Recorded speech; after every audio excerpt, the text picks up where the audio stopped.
जय श्री कृष्णा, जय श्री कल की अवतार, जय गौहर शाही। नमस्कार, सत श्री अकाल, अस्सलाम वालेकुम, गौहर शाही, मरहबा, गुड इवनिंग। मैं आपकी host Neha Kartik. Ultra TV के इस शो गीता सुगीता में मैं आप सभी का बहुत बहुत स्वागत करती हूँ। सबसे पहले मैं भगवान श्री कल की अवतार राग गौहर शाही जी महाराज के चरणों में कोटि कोटि नमन करती हूँ। भगवान सदगुरु संत शिरोमणि सैयद यूनुस अल गौहर जी के चरणों में गौहर शाही मरहबा कहती हूँ, प्रणाम करती हूँ। आज हमारे साथ उपस्थित हैं सूफी राजेंद्र निगम बाबूजी महाराज, स्वामी विश्वानंद जी महाराज, स्वामी सच्चिदानंद नाथ जी महाराज। आप सभी का बहुत बहुत स्वागत करती हूँ मैं आज के शो में। आप सभी को मेरा नमस्कार, जय श्री कृष्णा, जय श्री कल की अवतार। भगवान योगेश्वर श्री कृष्ण जी कह रहे हैं, गीता में हृदय पार्थ, गीता में सार मुत्तमम, गीता में ज्ञान मुतुग्गरम, गीता में ज्ञान मव्ययम, गीता में चौत्तमम अस्थानम, गीता में परम पदम, गीता में परम गुहाम, गीता में परमो गुरु। अर्थात गीता मेरा हृदय है, गीता मेरा उत्तम सार है, गीता मेरा अत्युग्र ज्ञान है, गीता मेरा अविनाशी ज्ञान है, गीता मेरा श्रेष्ठ निवास स्थान है, गीता मेरा परम पद है, परम रहस्य है और मेरा परम गुरु है। तो चलिए अब इस प्रोग्राम को आगे बढ़ाते हैं। तो गीता के इस कर्म में सबसे पहले हम समझने का प्रयास करेंगे गीता मर्मज्ञ स्वामी विश्वानंद जी महाराज से। नमस्कार स्वामी जी। भगवान जी, तो हमारा क्वेश्चन नंबर 1 है, भगवत गीता के 10वें अध्याय के श्लोक 12 से 18 के बीच अर्जुन उवाच को सरल भाषा में समझाने की कृपा करें, गीता मर्मज्ञ स्वामी विश्वानंद जी महाराज। जी स्वामी जी। प्रणाम करते हुए बहन जी, आपको प्रणाम करते हुए और जितने भी हमारे अभी देखने वाले भाई बहन है और आगे भी जो देखेंगे वो सबको हम हृदय से प्रणाम करते हैं। सदगुरु यूनुस अल गौर जी के चरणों में नमन करते हुए जय श्री कृष्ण, जय कल की भगवान, जय गौर शाही। आपके जो प्रश्न का उत्तर है, तो भगवान श्री कृष्ण अपने प्यारे शिष्य अर्जुन के मोह को मिटाने के लिए असुर रूपी नाभि आत्मा और उसके सहयोगी सब अंग इंद्रिया रूपी उनकी सेना को पवित्र कर उन पर विजय पाने के लिए समझाते समझाते इस 10वें अध्याय तक पहुंच गए हैं। बीच में भगवान ने अपनी महानता भी समझाई दिखाई, लेकिन अर्जुन को परमात्मा का अविनाशी, अजन्मा, निराकार, सर्वत्र व्यापक अनादि स्वरूप समझ में आया नहीं और उनमें अपना मन को स्थिर नहीं कर पाया। इसीलिए अर्जुन अपने सद्गुरु परमात्मा श्री कृष्ण को इस श्लोक में अपनी मनोव्यथा व्यक्त कर रहे हैं। श्लोक नंबर 17, कथम विद्यामहं योगिनस्त्वं सदा परिचितन्तयन् केषु केषु स्वभावेषु चिन्त्योऽयसि भवन्तमया। तो यहाँ अर्जुन कहते हैं, हे योगिन, हे मेरे परम गुरु, मैं आपका सदा सदा चिंतन करता रहूं, आप में सदा मेरा मन जुड़ा रहे, इसीलिए किन किन पदार्थों में आपने विशेष रूप से अपनी शक्तियां डाली हुई है वे समझाइए, ताकि मैं वे पदार्थ वो वस्तुओं में मेरा मन लगा के आपका चिंतन करता रहूं। आगे अर्जुन अपनी मनोव्यथा इन श्लोक में भी बता रहे हैं कि श्लोक नंबर 16 में वक्तुमहर्ष्य वेषणं दिव्यात्मविभूतयः याभिर्विर्भूतिर्विलोकां नीमां त्वं व्याप्य तिष्ठसि। हे सद्गुरु, आपने ही समग्र जीव सृष्टि उत्पन्न की है, आप संपूर्ण ब्रह्मांड के मालिक हो, आपको मैं समझ सकूं और आप में मेरा मन लगा रहे, इसलिए आप जो सब लोकों में बस के सब विभूतियों से समग्र जीव सृष्टि को अच्छी तरह चला रहे हो, वो दिव्य विभूतियों मुझे दिखाइए, ताकि मेरा मन आप में लगे और मैं उसके जरिए से आपको याद करता रहूं। तो यहाँ आगे अर्जुन इस श्लोक में फिर अपनी मनोव्यथा पूछ रहे हैं। श्लोक नंबर 18 में ये अर्जुन अपनी मनोव्यथा इस तरह व्यक्त कर रहे हैं। विस्तरेणात्मनो योगं विभूतिं च जनार्दनं भूयः कथय तृप्तिर्षि श्रोष्णवो नास्ति मे मृतम। तो यहाँ भगवान जो है अर्जुन जो है अपनी मनोव्यथा व्यक्त करते हुए यहाँ कह रहे है जनार्दन, है मेरे प्यारे सद्गुरु, आपके सब सर्जन रूपी विभूतियों में आप कैसे जुड़े हो, वे मुझे विस्तार से कीजिए, ताकि आपके अमृतमय वचनों को समझकर मेरा मन आप में स्थिर हो जाए। इन श्लोकों में भगवान अर्जुन को निमित्त बनाकर समग्र मानव जात को यह भी समझा रहे हैं कि जब मैं सद्गुरु के रूप में अनुरागी वैरागी भक्तों के सामने ज्ञान देने साकार रूप में शरीर धारण करके हाजिर होता हूँ, तब मेरी बातों को समझो और मुझको साकार रूप में आपके हृदय में समाहित कर लो। फिर मैं भक्तों के हृदय में बात करके सब कुछ समझाता रहूंगा, और जब मैं शरीर के साथ सामने होता हूँ, उसमें मैं संपूर्ण रूप में प्रकट होता हूँ। उसमें मेरा अविनाशी रूप तेरे दिल में भी आत्मा के रूप में मेरे रखा होता है, और भक्तों की सारी समस्या का समाधान करने हेतु, उनके सब प्रश्नों के जवाब देने हेतु, बातचीत करने के लिए साकार शरीर धारण वाला प्रकट होता हूँ।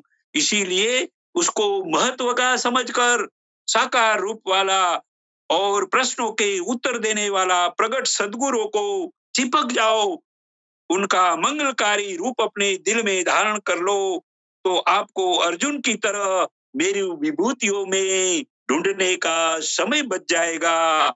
जब मैं स्वयं समग्र रूप से हाजिर हूँ, अब कल की अवतार के रूप में महान सद्गुरु यूनु सलगोर के जिस्म में शरीर में मैं हाजिर होके सब ज्ञान सब प्रश्नों का समाधान कर रहा हूँ, तो वहां चिपक जाओ। तो अर्जुन की तरह मेरी रचनाओं यानी के विभूतियों को समझकर उसमें मन लगाने का समय बच जाएगा।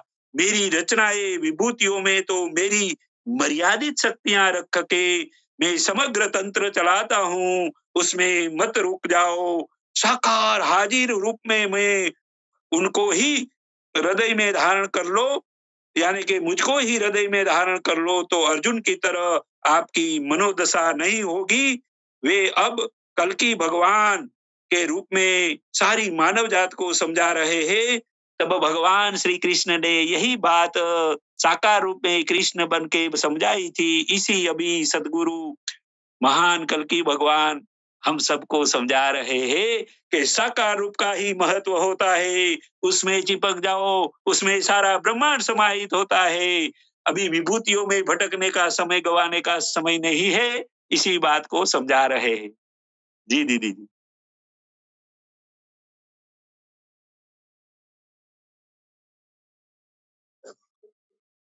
जी दीदी जी।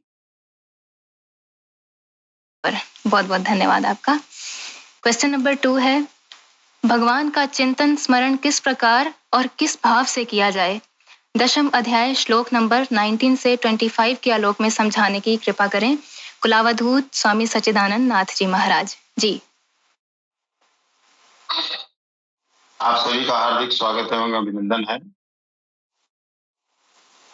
ध्यान मूलम गुरुर्मूर्ति, पूजा मूलम गुरुपदम, जाप मूलम गुरु वाक्यम, मोक्ष मूलम गुरु कृपा। श्री गुरु शरण पादुकाम पूजाम नमः तर्पयामि स्वाहा। भगवान का स्मरण किस भाव में होना चाहिए? हमें यहाँ ये समझना होगा कि अभी तक अर्जुन को जो स्थिति थी वो द्वैत की आराधना में थी, मतलब कामनाओं के वशीभूत जो आराधनाएं की जाती हैं, जैसा अभी स्वामी जी ने कहा कि विभूतियों को छोड़ के मूल में आ जाओ, तो वैसे ही द्वैत की जब तक साधना चलती है, हम ये मानते हैं कि हम अलग हैं, परमात्मा अलग है, लेकिन जब ये ज्ञान होता है कि नहीं, ये तो केवल प्रकृति का गुण है, प्रकृति के कारण हम ये भेद समझ रहे हैं, मूलतः तो वो एक ही है और उसी एक में हमें भी समा जाना है, हमें भी एकाकार हो जाना है। जब सदगुरु के समीप साधक पहुंचता है तो वो द्वंद्व वहां छिड़ जाता है, द्वैत से अद्वैत का, और यही वो रास्ता है जहां संघर्ष निहायत जरूरी हो जाता है। और उसमें अगर हम एक भाव, एक निष्ठ होके उसी अनन्य भाव से उसकी साधना नहीं करेंगे तो निश्चित रूप से कहीं न कहीं भटकाव हो जाएगा, माया हमें परास्त कर देगी, हम विचलित हो जाएंगे और उस लक्ष्य से, उस प्राप्ति को नहीं प्राप्त कर पाएंगे जिसे प्राप्त करने के लिए हम साधनारत हैं। तो भाव तो अनन्य भाव ही होना चाहिए, उस परमात्मा के इतर किसी दूसरे और शक्ति का या किसी दूसरी विभूति का या किसी दूसरे देवी देवता का ध्यान नहीं आना चाहिए। जैसा कि पीछे भी भगवान कृष्ण ने कहा कि कामस्तैस्तैर्हृत ज्ञाना प्रपद्यन्ते अन्य देवता, कामनाओं के वशीभूत जिनके ज्ञान का अपहरण हो चुका है वही अन्यान्य विभूतियों की या अन्यान्य रूपों की पूजा करते हैं। जो ये जान जाते हैं सदगुरु के माध्यम से कि परमात्मा एक ही है, वही पूजा करने योग्य है, उसी में हमें भी शरण पाना है, उसी में हमारा भी एकाकार होना है, तो फिर वो अन्यान्य देवताओं की पूजा नहीं करते हैं। यही बातें आगे के श्लोकों में भी समझा रहे हैं कि जो दृश्य है उसमें मेरी ही विभूति है, मैं ही परोक्ष अपरोक्ष रूप से अवस्थित हूँ। 19वें श्लोक में ये कहते हैं, हंत ते कथयिष्यामि दिव्याह्यात्म विभूतयः प्रधान्यतः कुरुश्रेष्ठ नास्यन्त्यो विस्तरस्य में। अर्थात हे अर्जुन, अब मैं अपनी दिव्य विभूतियों को, जो उनमें से प्रधान्यतः जो प्रमुख हैं, उनसे कहूंगा, क्योंकि मेरी विभूतियों के विस्तार का अंत नहीं है। विभूतियों के अगर विषय में पढ़ेंगे तो भटकाव बनता चला जाएगा, इसलिए प्रमुख विशेषताओं को, प्रमुख विभूतियों को, प्रमुख सिफातों को वो बता रहे हैं। हम आत्मा गुणाकेश सर्वभूताशय स्थित, हम आदिश्च मध्यम च भूतानामंत एव च। मैं सब भूतों के हृदय में स्थित सबकी आत्मा हूँ तथा संपूर्ण भूतों का आदि भी हूँ, मध्य भी हूँ और अंत भी हूँ। अर्थात जन्म, मृत्यु और जीवन, या जागृति, स्थिति और लुप्ति, सुसुप्ति, ये तीनों जो अवस्थाएं हैं वो मैं ही हूँ। अगले श्लोक में कहते हैं, आदित्या नामहम विष्णु ज्योतिषाम रविरंशुमान मरीचिर मरुतास्मि नक्षत्राणाम हम शशि। मैं अदिति के पुत्रों में विष्णु, ज्योतियों में प्रकाशमान सूर्य हूँ, वायु के भेदों में मैं मरीच नामक वायु और नक्षत्रों में चंद्रमा हूँ। आगे कहते हैं, वेदानाम साम वेदोस्मि देवानाम अस्मि वासवः इंद्रियाणाम मनश्चास्मि भूतानाम अस्मि चेतना। वेदों में मैं साम वेद अर्थात पूर्ण समत्व दिलाने वाला गायन हूँ, देवों में मैं उसका अधिपति इंद्र हूँ और इंद्रियों में मन हूँ, क्योंकि मन के निग्रह से ही मैं जाना जाता हूँ तथा प्राणियों में मैं उसकी चेतना हूँ। रुद्राणाम शंकरश्चास्मि वित्तेषु रक्षसाम वसूनाम पावकश्चास्मि मेरु शिखरिणाम हम। एकादश रुद्रों में शंकर हूँ तथा यक्ष राक्षसों में मैं धन का स्वामी कुबेर हूँ। 8 वसुओं में मैं अग्नि और शिखर वाले सुमेर अर्थात सुमों के मेल में मैं हूँ। वही सर्वोपरि शिखर है, न कि कोई पहाड़ी। वस्तुतः यह सब योग साधना के प्रतीक हैं, यौगिक शब्द हैं। आगे कहते हैं, पुरोधसाम च मुख्यम मां विद्धिं पार्थ बृहस्पतिम सेनानी नाम हम स्कंद सरसा मस्मी सागर। पुर की रक्षा करने वाले पुरोहितों में बृहस्पति मुझे ही जानो, जिससे दैवी संपत्ति का संचार होता है। और हे पार्थ, सेनापतियों में मैं स्वामी कार्तिकेय हूँ। कर्म का त्याग ही कार्तिक है, जिससे चराचर का संहार, प्रलय और इष्ट की प्राप्ति होती है। तथा जलाशयों में समुद्र में ही हूँ। अगले श्लोक में कहते हैं, महर्षिणाम भृगुरहम गिरा मत्स्यमेक अक्षरम यज्ञानाम जप यज्ञोस्मि अस्थावराणाम हिमालय। महर्षियों में मैं भृगु हूँ और वाणी में एक अक्षर अ या ओंकार जिसको कह सकते हैं, तो उस ब्रह्म का परिचायक है। सब प्रकार के यज्ञों में मैं जप यज्ञ हूँ। यज्ञानाम जप यज्ञोस्मि अस्थावराणाम हिमालय, और अस्थावरों में मैं हिमालय हूँ। कुल मिला के वो यही समझा रहे हैं कि जो दृश्य है वो भी मेरी ही विभूति है, और जो अव्यक्त है, जो अदृश्य है, वो भी मैं ही हूँ।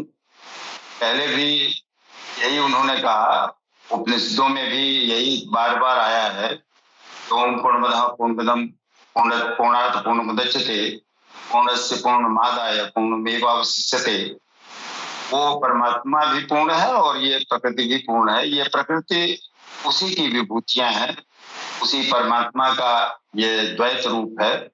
इस द्वैत से अद्वैत की तरफ जब यात्रा होती है तो उस किनारे पे द्वंद्व होना निहायत जरूरी है, जहाँ पे सदगुरु और साधक एकाकार होने के लिए आतुर हो जाते हैं। या वो जो क्षत्रिय की स्थिति है, या हम जिसको कहते हैं कि मुनि की जो स्थिति बनती है, उस स्थिति के बाद एकाकार की स्थिति आती है और वहां द्वंद्व शुरू हो जाता है। और यही वास्तविक युद्ध है। इसी युद्ध की तरफ बार बार भगवान श्री कृष्ण कह रहे हैं, ना कि तीर और तलवार के युद्ध को ललकार रहे हैं। वो इसी युद्ध के लिए कह रहे हैं कि अब द्वैत से अद्वैत की तरफ आओ और सब कुछ छोड़ के मुझ पे ही आश्रित हो जाओ। मुझ में ही समाना है, मुझ में ही एकाकार होना है। जी, बहुत बहुत धन्यवाद आपका स्वामी सच्चिदानंद नाथ जी महाराज। बहुत अच्छी व्याख्या की है, बहुत अच्छा गीता का वंदन आपने हमें सुनाया है, धन्यवाद। अब हम बढ़ते हैं हमारे अगले प्रश्न की ओर। क्वेश्चन नंबर 3, भगवान कृष्ण अपने आप को पीपल का वृक्ष, कामधेनु गाय, ऐरावत हाथी, शेषनाग आदि से तुलना क्यों कर रहे हैं? इसकी आध्यात्मिक व्याख्या करें संत राजेंद्र निगम बाबूजी महाराज जी।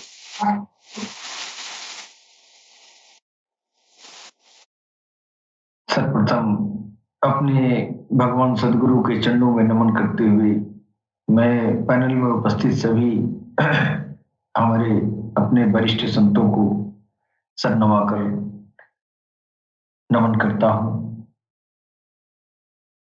हमारी बहन जो सवाल की हैं,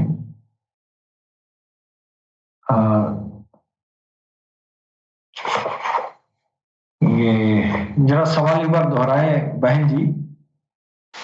जी जी, सवाल है, भगवान कृष्ण अपने आप को पीपल का वृक्ष, कामधेनु गाय, ऐरावत हाथी, शेषनाग आदि से तुलना क्यों कर रहे हैं?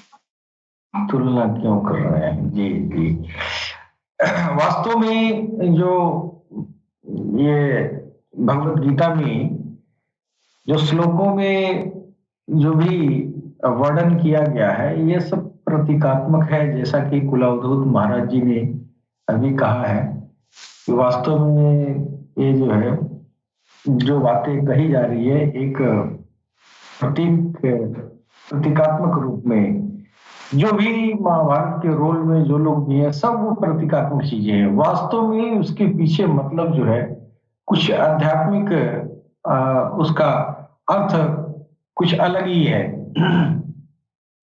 यहाँ पीपल का वृक्ष है, भगवान कह रहे हैं कि हम पीपल का वृक्ष, मैं पीपल के वृक्ष के तरह, जैसे अस्वस्थ, अस्वस्थ, अस्वस्थ का मतलब ही होता है पीपल का वृक्ष। सर्व वृक्षाणाम देवर्षिणाम च नारदः गंधर्वाणाम चित्ररथः सिद्धानाम कपिलो मुनि। अर्थात वृक्षों में मैं अस्वस्थ हूं, अस्वस्थ, अश्वत्थ, एक संस्कृत शब्द है अश्वत्थ, अश्वत्थ ऐसे होगा, अश्वत्थ। अश्वत्थ का मतलब पीपल का वृक्ष। तो पीपल का वृक्ष अपने से तुलना क्यों कर रहे हैं भगवान, ये जो है इसको समझने की जरूरत है। वास्तव में ये जो है ये संसार, ये जो है पीपल के वृक्ष की तरह है, और पीपल के वृक्ष से इस संसार का तुलना किया गया है। जैसे इस जगत का मूल ईश्वर ऊपर बैठा है, और ये जो है पूरा, ये जो है प्रकृति जो है ये शाखाओं के मानंद है, शाखाओं की तरह है। तो इसका मिसाल दिया गया है कि मैं वृक्षों में पीपल का वृक्ष हूं, मतलब ये कि जो पूरी प्रकृति है और यहाँ जिस प्रकृति का उद्गम, दोनों में वो समाहित है। और इस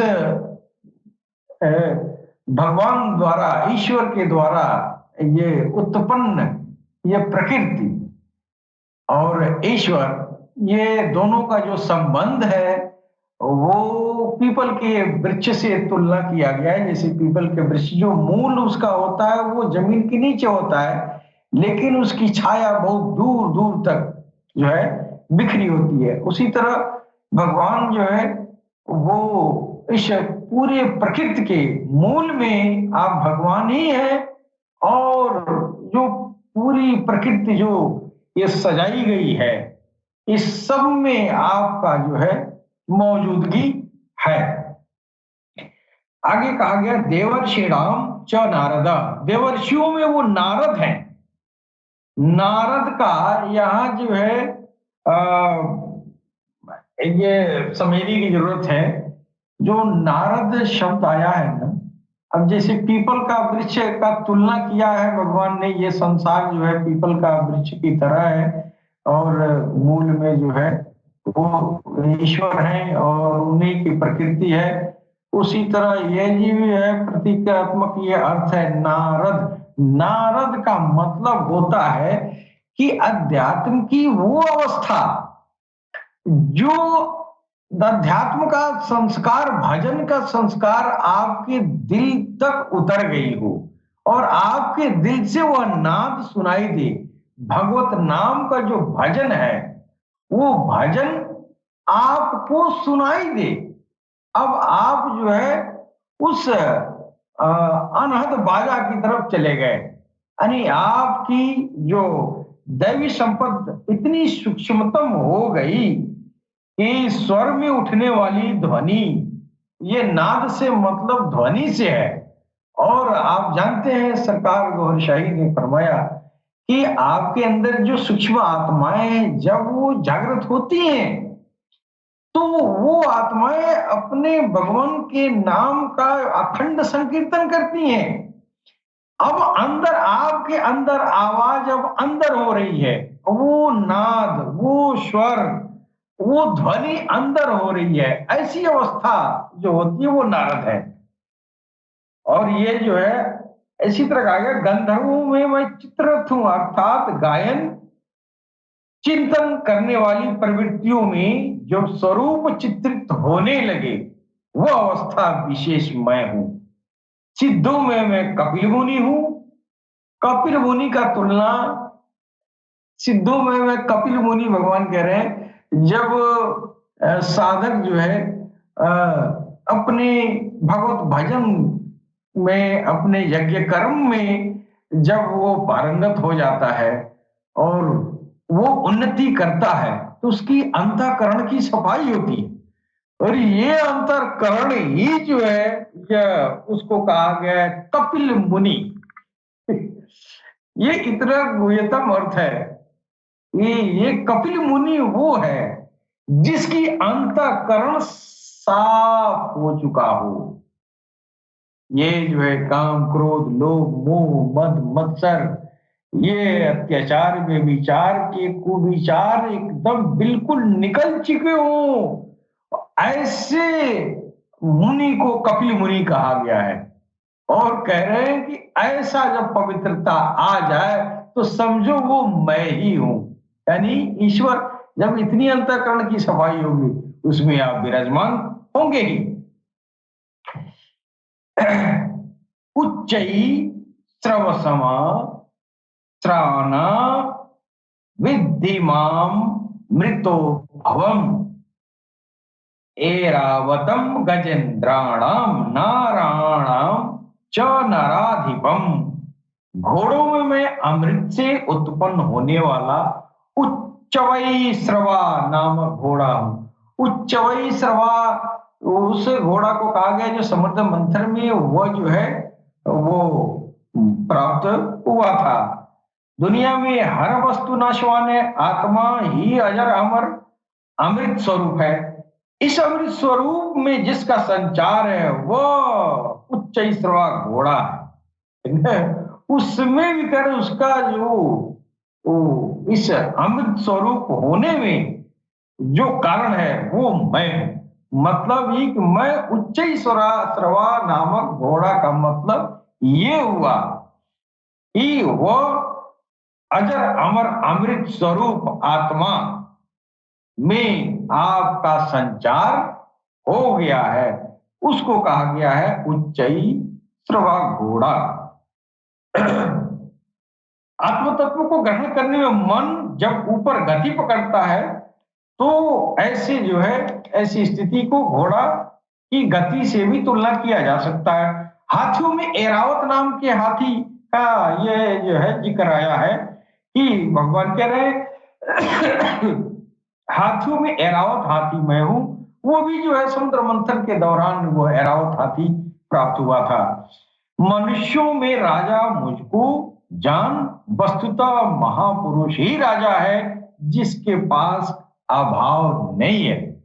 अब महापुरुष किसको कहते हैं? जो अपने इंद्रियों पर विजय पा चुका हो, वह जो है ब्रह्म विद्वरिष्ठ हो चुका हो, जिसके हाथ पैर से में ब्रह्मा समाहित हो चुका हो, जिसके दिल में, जिसके जुबान में, जिसके आंख में हर जगह जो है ब्रह्म का ही वो यंत्र संचालित हो, यानी वो हूबहू ब्रह्म ही हो।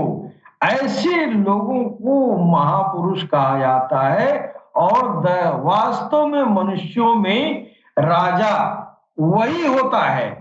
और भगवान कह रहे हैं हमको वही जान, वही समझ।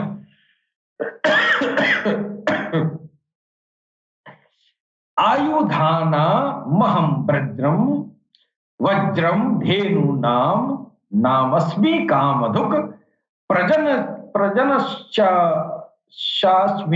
कंदर्प सर्पाणाम मस्मि वासुकी।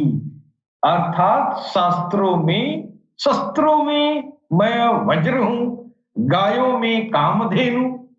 कामधेनु कोई ऐसी गाय नहीं है जो दूध के स्थान पर मनचाहा व्यंजन परोसती हो। ऋषियों में वशिष्ठ के पास कामधेनु थी। वस्तुतः गो इंद्रियों को कहते हैं। गौ से मतलब इंद्रियां हैं, इंद्रियों को संयमित करना, इष्ट को वश में रखने वाले में पाया जाता हूं।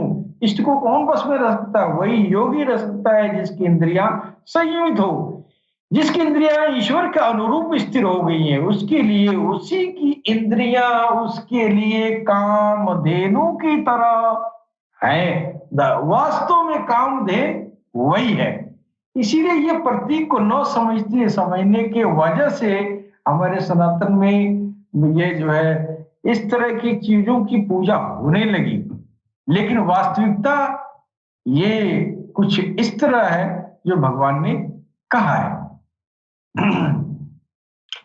अब पीपल का वृक्ष की जो पूजा हो रही है वो दरअसल पीपल की तुलना भगवान ने किया, तो लोगों ने पीपल को ही पूजना शुरू किया। लेकिन उसके पीछे जो रहस्य था, जो भगवान ने बताया, उस बात को लोगों ने नहीं समझा।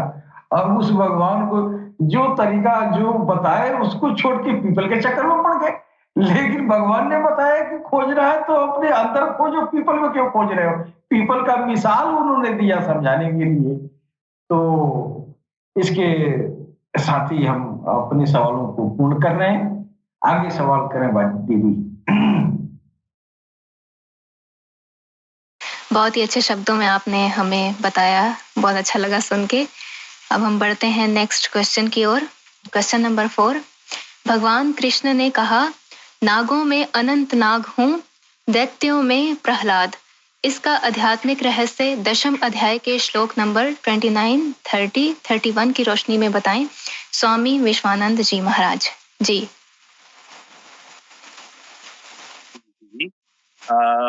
भगवान श्री कृष्ण ने गीता जी के अध्याय 10 विभूति योग में नागों में अनंत नाग ए रूप में वे अपनी विभूति की हैसियत में कैसे है, उनको श्लोक नंबर 29 में इस प्रकार समझाया है। अनंतश्चास्मि नागानां वरुणो वादसामहम् पितॄणां चास्मि यमः संयमतामहम्। भगवान श्री कृष्ण समग्र मानव जात को समझा रहे हैं कि सब प्रकार के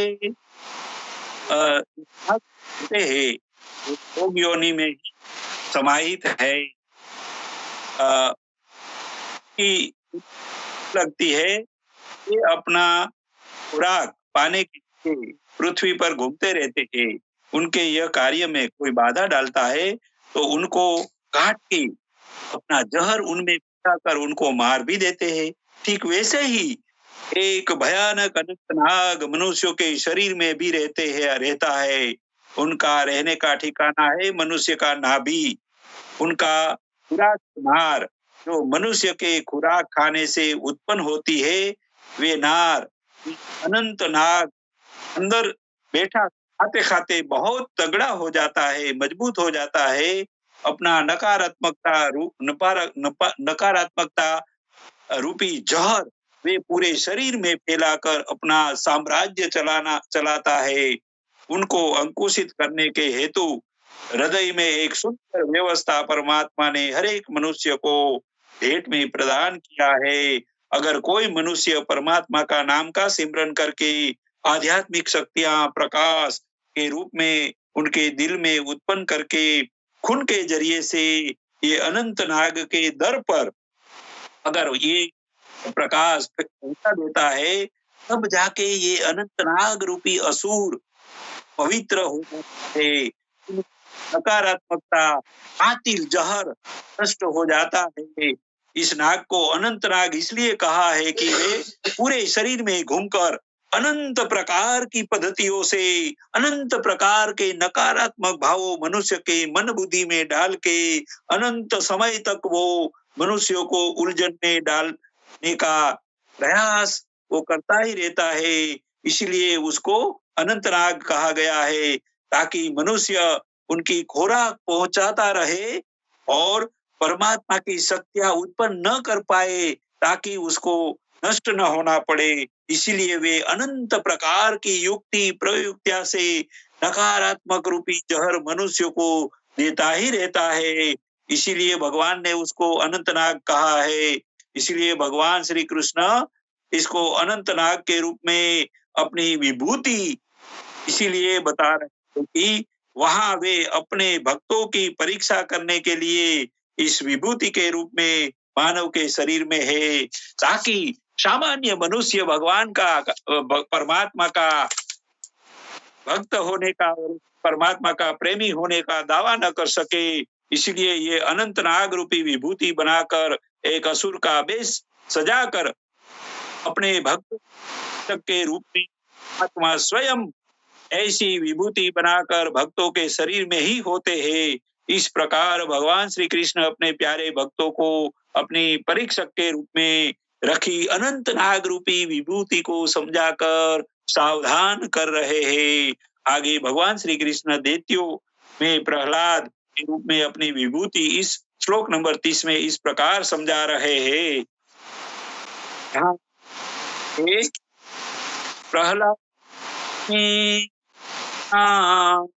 कालः कलयतामहं मृगाणां च मृगेन्द्रो अहं वेनते तच्च पक्षिणां। यहाँ भगवान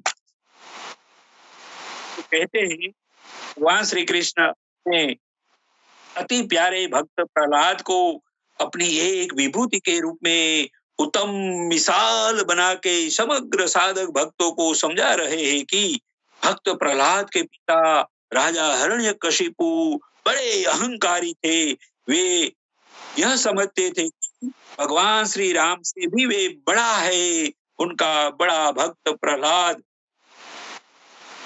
का बेटा भगवान का बड़ा भक्त था, यानी कि हिरण्यकशिपु का बेटा भक्त प्रहलाद भगवान श्री राम का परम भक्त था। वे अपने पिता को समझाने की कोशिश करता था कि आप तो इस क्षेत्र के राजा हो, लेकिन मेरा प्रभु श्री राम तो समग्र सृष्टि के पालनहार सबके राजा है। वे आपके भी राजा है, इसलिए आप भी उसको याद करो और उसकी महानता को स्वीकारो। इस बात से भक्त प्रहलाद के पिता का अहंकार आग बबूला रहता था। अपने बेटा प्रहलाद को कहते थे कि भगवान श्री राम का नाम नहीं लेना है, अगर नाम लेना ही है तो मेरा नाम ले, मेरा नाम का सिमरन कर। लेकिन भक्त प्रहलाद को वे बात स्वीकार्य न होने से वे तो केवल प्रभु का श्री राम का नाम ही लेता रहता था और लेने का उसका मन लगा रहता था। वो भगवान श्री राम का नाम छोड़ना नहीं चाहता था।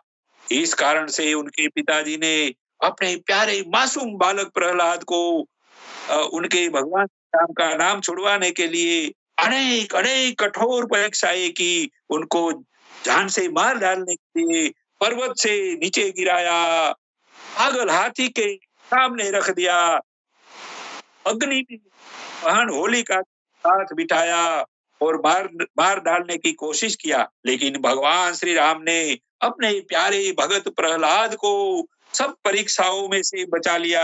आखिर में उनके पिताजी ने एक लोहे का तंबा गर्म करवाया और उनको कहा कि अगर तेरा भगवान श्री राम ये खंबे में है तो बता दे। और उसको सब आखिर परमात्मा और खंबे को तोड़ के भगवान नरसिंह के रूप में प्रकट होके प्रहलाद के पिता को जो वरदान मिला था उनको भी काल पालन करते हुए अपनी गोद में बिठाकर उसके सिंह के नाखून से उसके शरीर को डाला और भक्त प्रहलाद का पिता को मार डाला।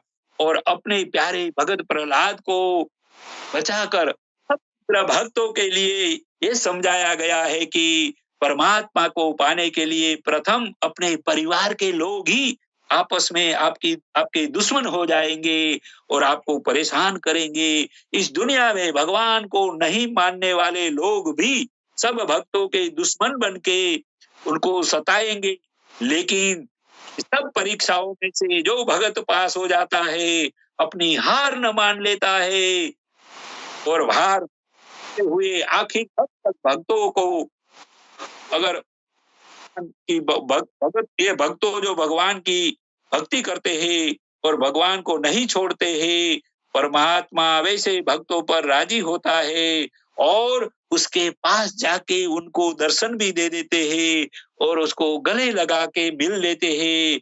वैसा पक्का एक निष्ठ भगत प्रहलाद सारी परीक्षाओं में से हार न मानने वाला ही ये भगवान विशाल श्री कृष्ण के रूप में लिए दे रहे हैं कि आने वाले अनंत काल तक ये मिसाल सब भक्तों के चलती रहे, इसी रास्ते पे चलते चलते सब भगत लोग परमात्मा तक पहुंच जाए। इसीलिए अपने विभूति के रूप में भगवान श्री कृष्ण ने प्रहलाद का इतना बड़ा अपना प्यारा भगत का मिसाल एक विभूति के रूप में सारी मानव जात के सामने पेश किया हुआ है।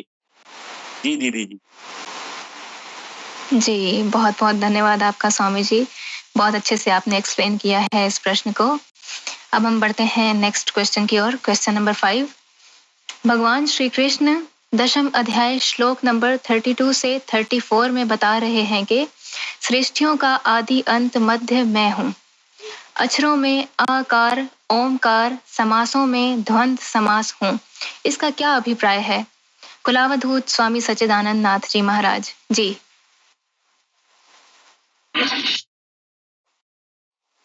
यहाँ हम लोगों को ये समझना पड़ेगा कि जब उस पुरुष ने, उस परमात्मा ने नाद के द्वारा इस प्रकृति का निर्माण किया, तो इस प्रकृति में जो भी चीजें हैं, दृश्य, उन सबके पीछे उसी की आभा, उसी का जलवा, उसी की सिफात, उसी की विभूति तो है। तो वो किसी भी चीज में अपने आप को इंगित करता है। तो इसका आशय यही है कि सब कुछ उसके दायरे में ही है। जिस तरह से हवा बताया कि हवा इस अंतरिक्ष में रहती है, वो मेरे ही बनाए अंतरिक्ष में है, लेकिन मैं उसमें व्याप्त नहीं हूँ। तो विभूतियों को भी कहीं कहीं वो ये कह रहे हैं कि ये भी मैं ही हूँ, प्रकृति भी मैं हूँ और पुरुष भी मैं ही हूँ, परमात्मा भी वो एक ही है और उसकी जो विभूतियां हैं वो भी उसी की हैं, वही है। तो उसी को इन श्लोकों में समझा रहे हैं कि कहीं भी किसी भी चीज में कोई भेद न मानो, हर जगह मेरी ही उपस्थिति है। जब तक सभी भूतों में उस परमात्मा का दर्शन न होने लगे, उसकी आभा न झलकने लगे, तब तक हम ब्राह्मणत्व की स्थिति को प्राप्त ही नहीं कर पाते। और जब तक ब्राह्मणत्व की स्थिति नहीं प्राप्त होती, तब तक हम एकाकार नहीं हो सकते, उस परमात्मा से तादात्म्य स्थापित नहीं कर सकते। उन्हीं चीजों को यहाँ बता रहे हैं कि सर्गाणामादिरन्तश्च मध्यम चैवार्जुनम आध्यात्म विद्या विद्यानम वादः प्रवदात तामहम। सृष्टियों का आदि, अंत और मध्य मैं ही हूँ।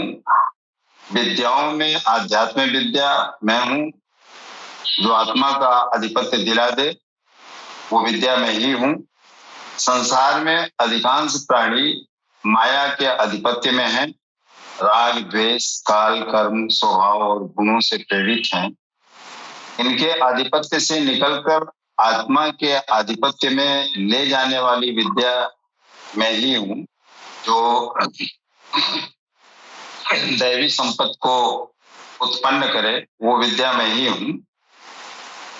परस्पर होने वाले विवादों में, ब्रह्मचर्चा में जो निर्णायक है, ऐसी वार्ता मैं ही हूँ।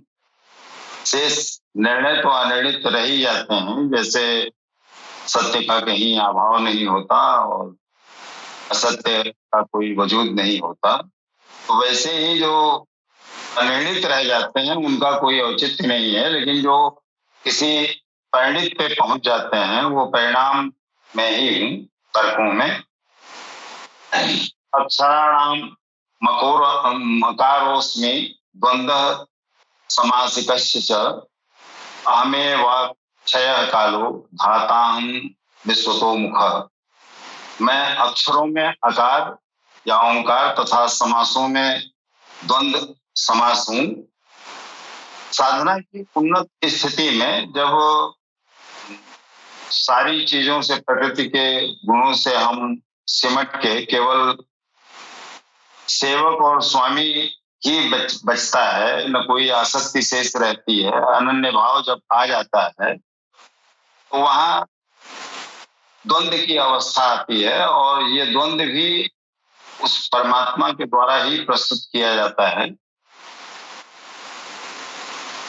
अक्षय काल मैं ही हूं। काल सदैव परिवर्तनशील है, किंतु वह समय जो अक्षय अजर अमर परमात्मा में प्रवेश दिलाता है, वह अवस्था मैं ही हूं। विराट स्वरूप अर्थात सर्वत्र व्याप्त, सबको धारण पोषण करने वाला मैं ही हूं। मृत्यु सर्वहरश्चाहम उद्भवश्च भविष्यताम कीर्तिः श्रीर्वाच्यम नारीणाम स्मृतिर्मेघा धृति क्षमा। मैं सबका नाश करने वाला मृत्यु और आगे होने वालों की उत्पत्ति का कारण हूं। स्त्रियों में मैं यश हूं, शक्ति हूं, वाक्पटुता हूं, स्मृति मेघा अर्थात बुद्धि, धैर्य और क्षमा। भगवान श्री कृष्ण के अनुसार द्वामिमो पुरुषो लोके क्षराश्चर एवच। पुरुष दो ही प्रकार के होते हैं। एक तो जो इस प्रकृति में प्रदत्त शरीर हमारा है, जो नश्वर है, ये क्षर शरीर, और दूसरा वो जो चित्त के स्थिर हो जाने पे जिस पुरुष का दर्शन होता है, वो अक्षर पुरुष है, जो कूटस्थ चित्त में स्थिति काल में देखने को मिलता है। यही कारण है कि इस योग पथ में स्त्री पुरुष सभी को भगवान कृष्ण नर ही मानते हैं, पुरुष ही मानते हैं। किंतु यहाँ स्मृति, शक्ति, बुद्धि इत्यादि स्त्रियों के ही गुण हैं। गुण बताए गए। क्या इन सद्गुणों की आवश्यकता हम पुरुषों को नहीं? कौन ऐसा पुरुष है जो श्रीमान, कीर्तिमान, वक्ता वगैरह वगैरह नहीं कहलाना चाहता है? बौद्धिक स्तर पे कमजोर लड़कों में भी इन्हीं गुणों का विकास करने के लिए माता पिता विद्यालय भेजते हैं, शिक्षा दीक्षा दिलवाते हैं। ये लक्षण केवल स्त्रियों में पाए जाते हैं, ये गुण अर्जुन में भी थे। क्या कहते हैं कि युद्ध के आरंभ में ही वह पीछे हट गया। भले ही शस्त्रधारी कौरव मुझे मार डालें, गोविंद मैं युद्ध नहीं करूंगा।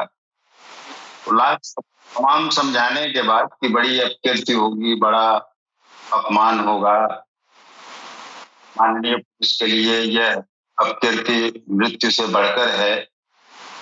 यहाँ पुरुष के लिए भी कीर्ति आवश्यक बताया गया। गीता के समापन पे संजय ने निर्णय दिया कि जहाँ योगेश्वर श्री कृष्ण हैं, धनुर्धर पार्थ हैं, वहां श्री है, विजय है, विभूति है और अचल नीति है। ऐसा मेरा मत है। कीर्ति, श्री, विभूति ये गुण तो नारियों के हैं, अर्जुन के साथ कैसे? अध्याय 15 के 15वें श्लोक में भगवान कहते हैं, सर्वस्य चाहम हृदय सन्निविष्टो मत्तः स्मृतिर्ज्ञानम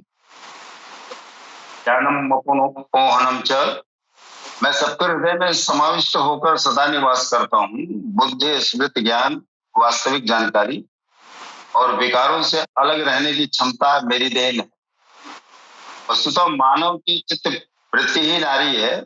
शरीर तो वस्त्र मात्र है। स्त्री, पुरुष, नपुंसक इत्यादि शरीर की आकृतियां हैं, स्वरूप की नहीं।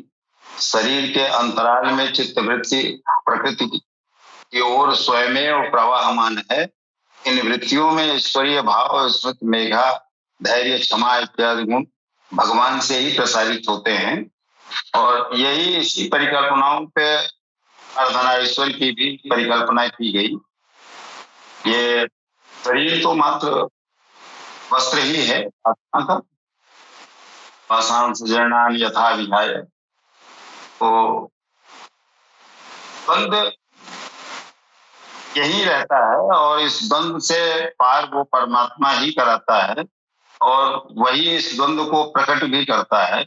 वो वही इस स्थिति को लाता भी है कि हम प्रकृति के गुणों का समन करके इस द्वंद्व की स्थिति में पहुंचे और इस द्वंद्व को करके, इस युद्ध को करके हम परमात्मा में एकाकार हो जाएं।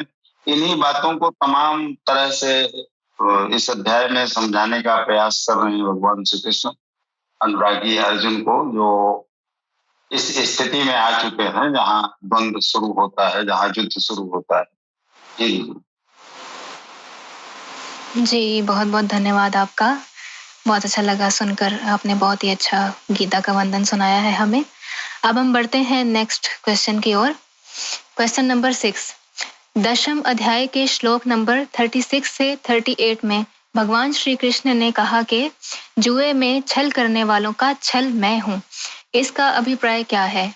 कल की अवतार सरकार गौहर शाही जी महाराज की शिक्षाओं की रोशनी में बताने का प्रयास करें। संत राजेंद्र निगम बाबू जी महाराज।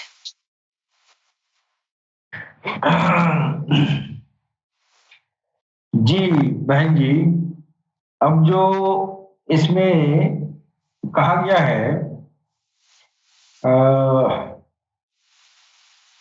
दूतम छलयतामस्मि तेजस्ते जास्मिन् नामहम जयो अस्मि व्यवसायो अस्मि सत्वम सत्ववतामहम। तेजस्वी पुरुषों में तेजो और दूतम छलयतामस्मि, यानी छल करने वालों में भी मैं हूँ।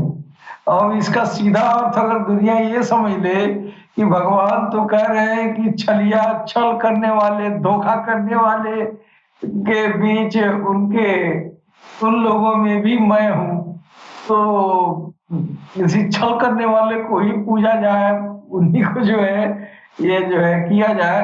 और वास्तव में हो यही रहा है कि जो छल कर रहा है, इस गीता का इस श्लोक का अर्थ लोग ऐसे ही जाहिरी में लगा के और छल करने वालों की पूजा भी कर रहे हैं। लेकिन ये इस श्लोक का मतलब ये नहीं है कि छल करने वालों में मैं हूँ। छल का मतलब ये है कि ये दुनिया, ये प्रकृति, ये जो है एक तरह की जुआ है। वही कह रहे हैं दूतम छलयता मस्मी। ये जो है ये प्रकृति, ये जो है एक जुआ की तरह है। यही जो है ठगनी है ना। और इस ठगनी में, इस प्रकृति के द्वंद्व से निकलने के लिए दिखावा छोड़ छिपाव के साथ गुप्त रूप से भजन करना ही छल है। वास्तव में इसी छल को कहा गया है, न कि दुनिया में जो है छल और पाखंड करने वाले लोग हैं उनमें अपनी अवस्थिति भगवान कह रहे हैं, ऐसा नहीं है। भगवान कह रहे हैं ये प्रकृति जुआ है, ये दुनिया, ये संसार ये जुए की तरह है। और इसमें रहकर भगवान का जो है आंतरिक भजन, अंतरात्मा के भजन में, और ये जो है हम रह ले और कोई लख न पाए कि इसके अंदर भजन हो रही है, वो करने वाला कह रहे हैं कि उसमें मैं ही हूं। वहां भगवत की उपस्थिति है, जहां ऐसे छल करके प्रकृति से और आप भजन कर रहे हैं और प्रकृति ये समझ रही है कि ये तो मेरा काम कर रहे हैं।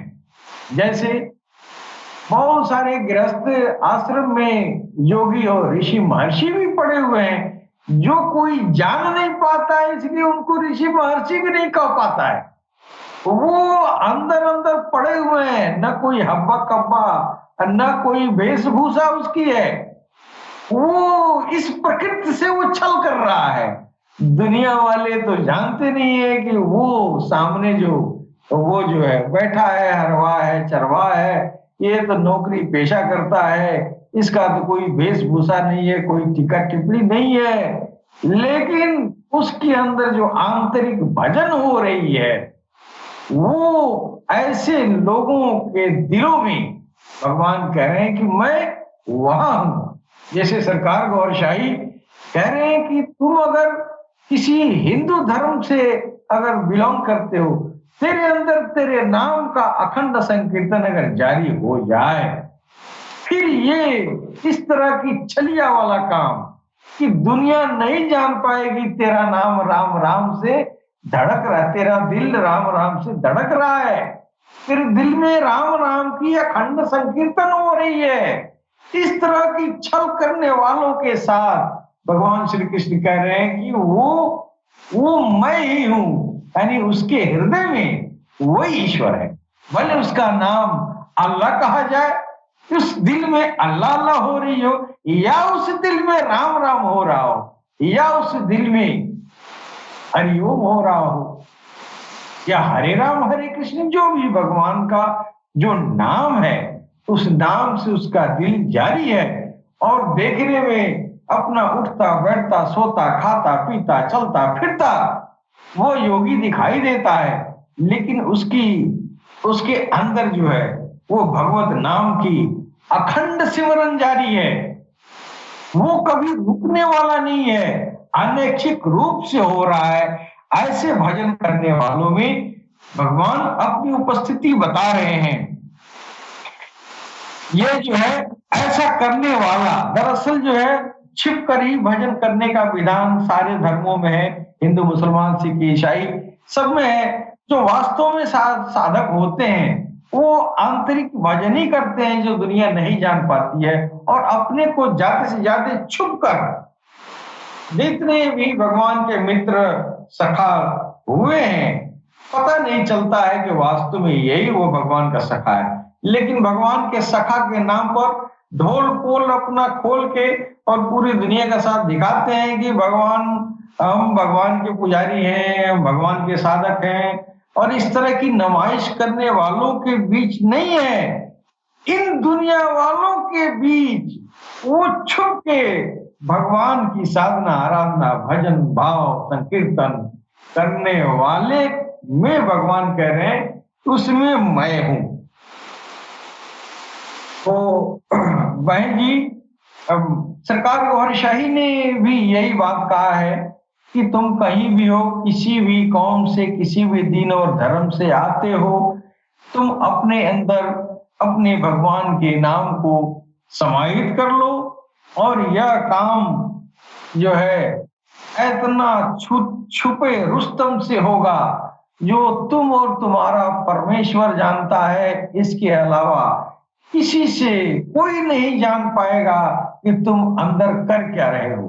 तुम्हारा लक्ष्य ईश्वर की तरफ होगा, इस प्रकृति से तुम्हारा वैराग्य होगा और ईश्वर में विलीन हो जाओगे।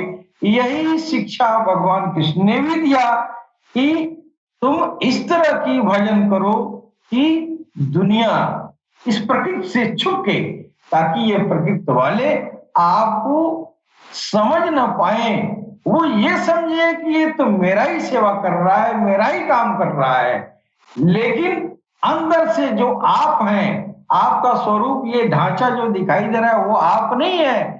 आप वास्तव में अंदर हैं, आप सूक्ष्म रूप में हैं। भजन उससे करवाना है। ये तो भजन जो है दिखावा से होता है, इस हाथ से, इस पैर से, इस आंख से है। ये जो है मंदिर मस्जिद गुरुद्वारा, ये बाहर के जितने ये प्रकृति चीजें हैं, ये प्रकृति में बनाए गए, वास्तव में भजन का ये साधन नहीं है। ये सिर्फ एक तरह का लोगों को प्रचार की तरह है। जैसे मुसलमान भाई अजान देते हैं, कहते हैं आओ आओ भगवान की तरफ, उसी तरह मंदिर भी बनी है, घंटा बज रहा है, उसका मतलब यह है कि आओ आओ भगवान की तरफ, ईश्वर की तरफ। तो ये उतना ही बस एक प्रचार का माध्यम है, लेकिन भक्ति वहां नहीं होती है, भक्ति अंदर होती है। और इस भक्ति की तरफ इशारा भगवान श्री कृष्ण कर रहे हैं कि मैं उन छल करने वालों में मैं वो मौजूद हूं। यानी ऊपर से प्रकृति में के दायित्वों को निर्वहन करें और अपने छुपकर अपने भगवान का भजन करें। इसके साथ ही हम अपनी वाणी पर विराम देंगे। सलाम, नमस्ते, सत श्री अकाल। जी बहन जी। जी, बहुत बहुत धन्यवाद आपका। बहुत अच्छे तरीके से आपने बहुत ही सरल भाषा में हमें इस प्रश्न का उत्तर दिया है। बहुत धन्यवाद आपका। पैनल के सभी सम्मानित संतों से निवेदन है कि श्लोकों का वाचन यथासंभव प्रयास करें। सबसे जरूरी बात, उन श्लोकों को अपनी सरल भाषा में समझाने की शैली, जितना ही हम अपने सवालों का अवलोकन करेंगे उतना ही सुंदर शैली प्रस्तुत कर पाएंगे। अपना आत्मविश्वास बनाए रखें। आपसे बेहतर आज तक गीता को कोई भी प्रस्तुत नहीं कर पाया है। धन्यवाद। आज के लिए इतना ही। गीता सुगीता के नेक्स्ट एपिसोड में आप सबसे फिर मुलाकात होगी। तब तक के लिए मैं नेहा कार्तिक आप सबसे आज्ञा चाहती हूँ। जय श्री कृष्णा, जय श्री कल की अवतार, जय गौहर शाही।